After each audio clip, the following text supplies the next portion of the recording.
Le général Assimi Goïta, le soldat du peuple. Dans les vastes étendues du Mali, un pays au paysage aussi varié que son histoire, un homme est né pour marquer son époque. Assimi Goïta, un nom qui résonne aujourd'hui comme un symbole de résistance, de détermination et de patriotisme. Voici son histoire, une histoire qui mêle courage, sacrifice et espoir pour une nation en quête de stabilité. Les débuts d'un futur leader. Assimi Goïta est né en 1983 dans une famille modeste, quelque part dans les régions centrales du Mali. Dès son plus jeune âge, il a été bercé par les récits de ses ancêtres, des guerriers qui ont combattu pour protéger leur terre et leur peuple. Ces histoires ont forgé en lui un amour profond pour son pays et une volonté inébranlable de servir. Très tôt, Assimi a montré des aptitudes pour le leadership.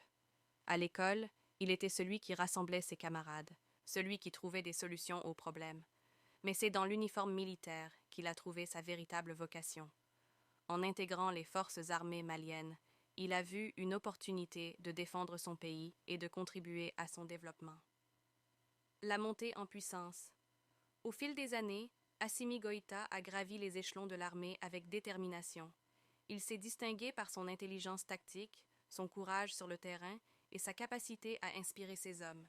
Il a été formé dans les meilleures écoles militaires, tant au Mali qu'à l'étranger, et a acquis une réputation de stratège hors pair. Mais le Mali traversait une période trouble.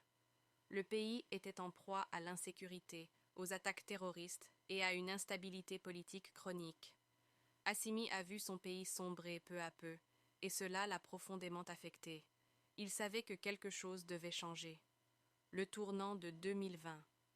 En août 2020, le Mali a connu un coup d'État qui a bouleversé le paysage politique.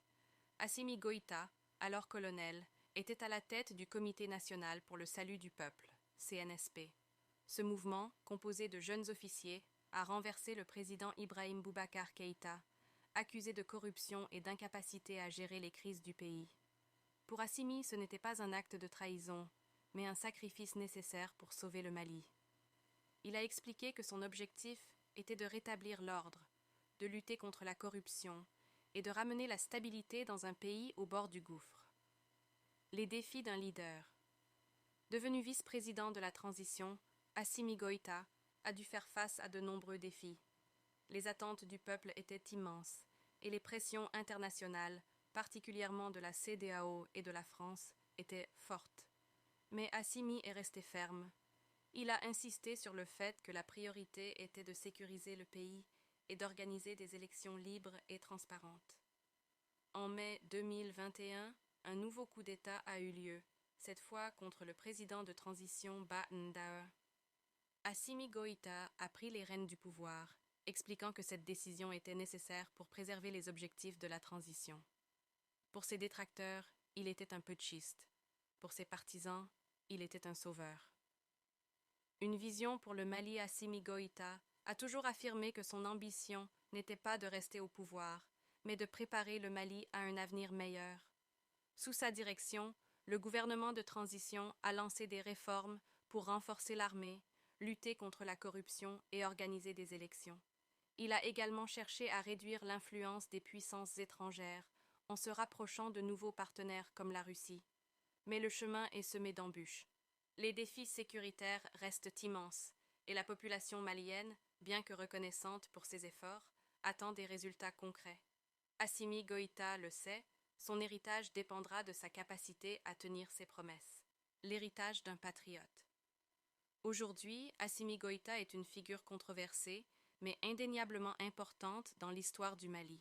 Pour certains, il est un héros qui a osé défier un système corrompu. Pour d'autres, il est un soldat qui a pris trop de pouvoir. Mais une chose est sûre, son amour pour le Mali ne fait aucun doute. Dans les rues de Bamako, on murmure son nom avec respect. Dans les campagnes, on espère qu'il tiendra ses promesses. Et dans les livres d'histoire, on se souviendra de lui comme d'un homme qui a tenté de changer le destin de son pays. Assimi Goïta, le soldat du peuple, continue d'écrire son histoire. Une histoire qui, espérons-le, se terminera par un Mali plus fort, plus uni et plus prospère.